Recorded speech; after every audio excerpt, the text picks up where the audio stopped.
Welcome back, culinary connoisseurs and literary critics alike. I'm your host, Annie Huckaby, and in today's episode of Read It and Eat It, we're going to be discussing J.D. Salinger's novel, A Catcher in the Rye. So, whether you're a binge eater or a binge reader, we're in for a special treat for you today. We're going to be adding some spicy quotations in with some spicy kitchen tips.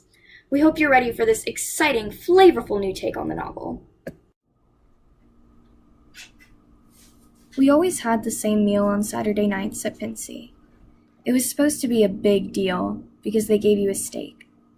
I'll bet $1,000 the reason they did that was because a lot of guys' parents came up to school on Sunday, and old Thermer probably figured everyone's mother would ask their darling boy what he had for dinner last night, and he'd say, steak. You should have seen the steaks. They were those hard, dry jobs that could hardly even cut.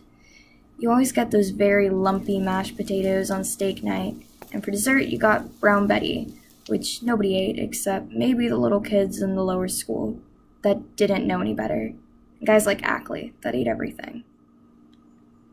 You know your meat is cooked when your meat thermometer says 165.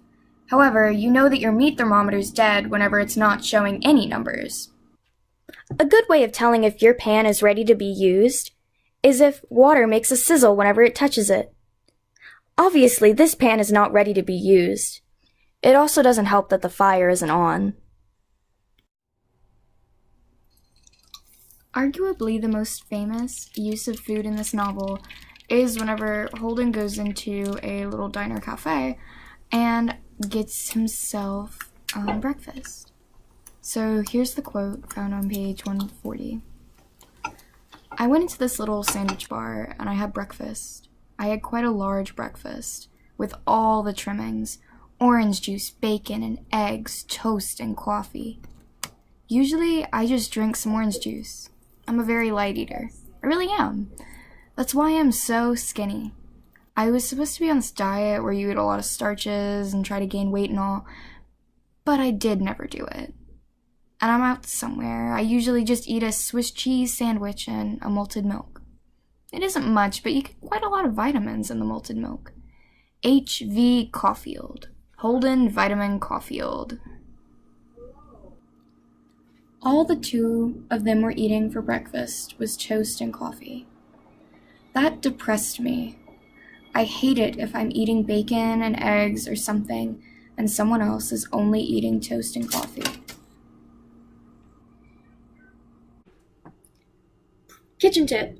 If you want really fresh tasting coffee that kind of tastes like you got it from a cafe, maybe try adding a drop of vanilla extract to it.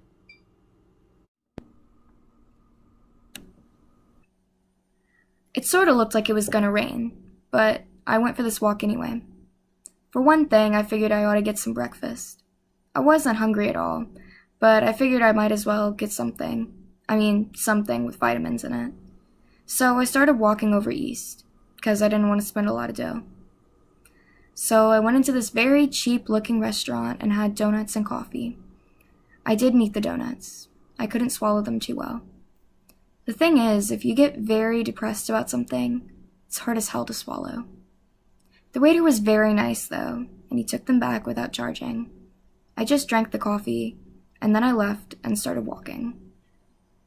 Kitchen tip. So if you want to fool your entire English class into thinking that you actually went out and bought a steak, here's what you want to do. You're going to take the roast that your mom seared last night, and you're going to cut it into the shape of a steak, and then pretend to cook it again. They will never know the difference as long as you make sure that you don't keep this edit in the final cut. You can thank me later.